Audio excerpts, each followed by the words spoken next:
On this week's show, we go over highlights from the latest patch, dive into the champion mastery system, and discuss the possibility of URF mode coming back. All that and more on this week's Waypoint.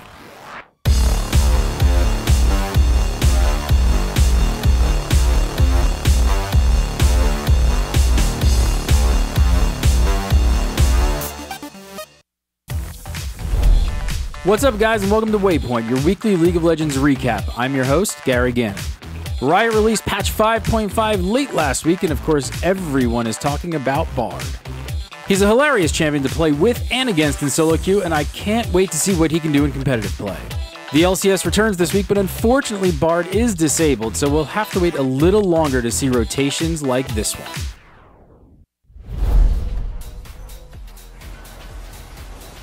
Rotation!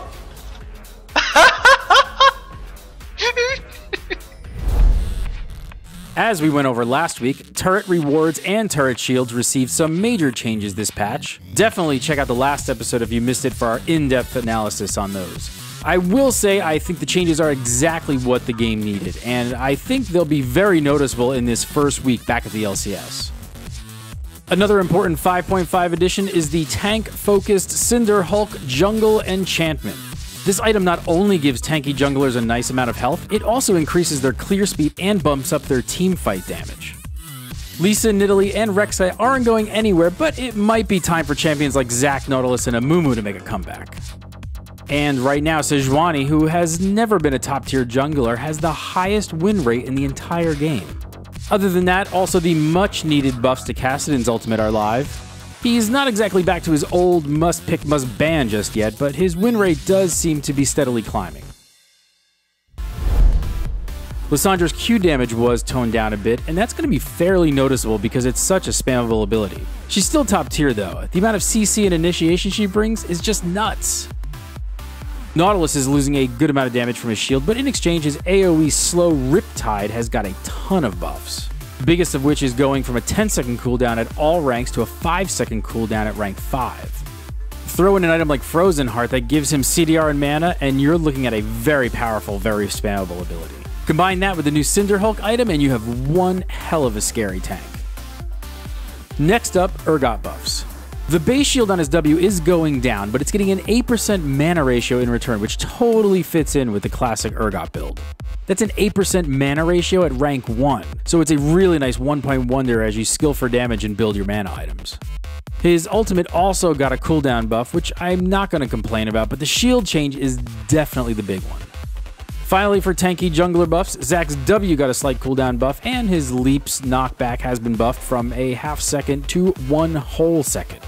This is actually a much bigger deal than it might sound. The longer Zac can disrupt the backline with his E and his ultimate, the more of a threat he is.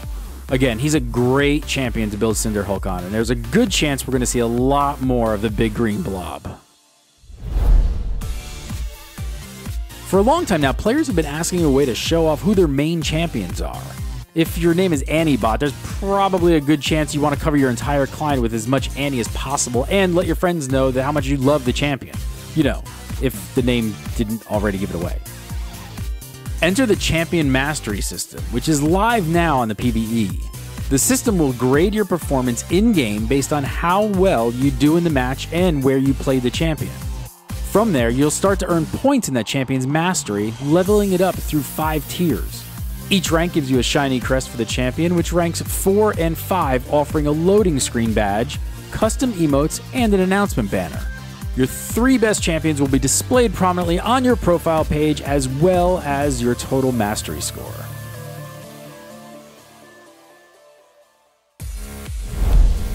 Next up, good news for everyone.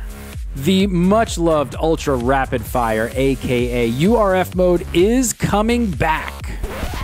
Maybe. There are some snippets of text in the latest PvE patch that look very similar to what the original URF mode looked like back in 2014. So either URF mode is coming back, or it's a very cruel April Fool's joke by Riot, since URF mode originally went live on April Fool's Day. It would be pretty meta to make your last April Fool's Day joke an April Fool's Day joke by teasing it and then not going ahead with it. Although I'd almost like to see that just happen to see all the rage. If you weren't around for the original ultra rapid fire mode, it's exactly what it sounds like. Cooldowns, down. Mana costs, down. Damage, up. It made for hilariously hectic, fast-paced games with balance just completely thrown out the window. I think it was the first featured game mode, and I'd say it's one that players missed the most when it was gone. Mark your calendars, URF mode is probably coming back, or not, on April 1st. Hey, I want to take a quick second to show you guys this really cool League of Legends weapon collector set. It comes with 10 alloy weapons, including Scion's Axe, Ashe's Bow, and Wukong's Staff.